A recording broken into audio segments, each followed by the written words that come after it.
Hello folks, and welcome once more to my channel, where I'm going to spend pretty much the rest of December deciding, hey, you know what, let's make a bunch of random D&D videos. Now, these videos are going to be based off of a art prompt of D&D proportions from Scarlet Moth from 2017. I couldn't find one more recent or one that could fill out the entirety of December, so here you go. There's a lot of cases of undead creatures that I was able to use, and holy crap, there's kind of the more stereotypical creatures to use at this point.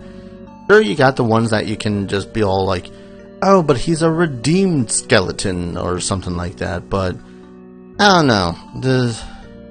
Just the concept of playing an undead myself is just kind of one of those meh ideas. I've never really been into undead, vampires, werewolves were kind of more my thing as a teenager. Hence, I was more about the werewolf, White Wolf game than I was about the Vampire the Masquerade or anything like that. The more prominent undead creature that sticks out in my mind, though, is this Death Knight that I had used in, again, the Pathfinder campaign, Orogo, I had spoken of, who had very unceremoniously died. And there was a lot to Orogo that the party just never found out.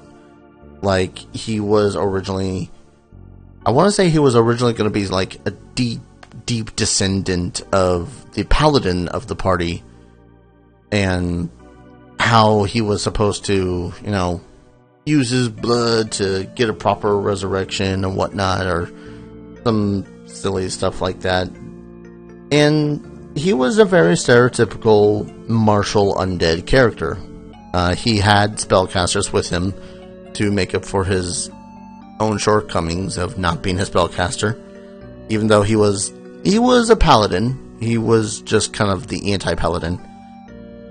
And he was probably one of the more interesting creatures I had introduced to the party, because the way that I had introduced them to them was that there was this festival happening in one of the northern lands. Snow, all that fun stuff. There was jousting, there was darts, there was a bunch of festival stuff. And the paladin, Spedunkus, had gotten into the joust. And over a series of like 3 or 4 fights, I think it was a tournament, but the final one was like a 3 out of 5, best of 3 sort of thing. And the final rider that Spedunkus had to face off against was clearly using magic, something that was illegal in the tournament. But no one was really challenging it because he was freaking intimidating as all hell. And after having been knocked off of his horse, he reveals himself to be the Death Knight Orogo and swears vengeance, and then he summons a bunch of wights that he had placed around the festival to start attacking things, and all went to shit. That was a pretty fun campaign. I really wish that I was able to use more of that situation. Just more of that campaign altogether.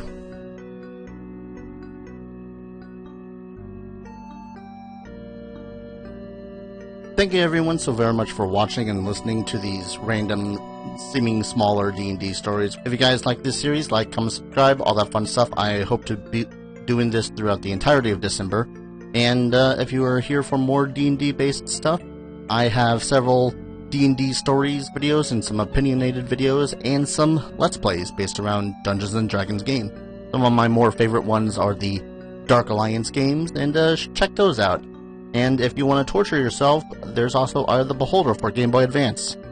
Don't know why you want to, but there's that. Thank you everyone so very much for watching, and I hope to see you guys in the next video. Take care. Cheers.